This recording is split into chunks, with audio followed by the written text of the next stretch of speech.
been an honor and a pleasure for me as St. Martin's Prime Minister to be here for the very first Caribbean Climate and Energy Conference. We came together on the first day as a kingdom to discuss the challenges we face, ways in which we can collaborate better, learn from each other the best practices that some have already gone through. And as St. Martin, it was an honor for me to sign the very first MOU with the Minister Yeton of AZK on collaboration for the transition to energy, a renewable and resilient energy for St. Martin. It's something we've been working on.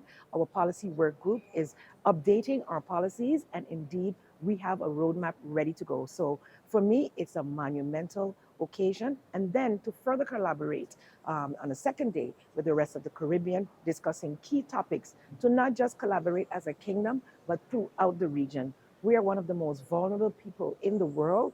We are affected, even though we do not contribute in any great way to climate change. However, we are on the brunt. We face hurricanes, flooding, coastal recession, erosion, and our coral reefs are dying out. So we must act and act now. So it's key and pivotal that we're here this week and to continue to collaborate in our future to ensure we meet the goals, not just to meet the goals, but for the better livelihood, quality of life for our people, to make sure energy is affordable and that we can continue to sustain as a Caribbean reliant upon our environment for our survival.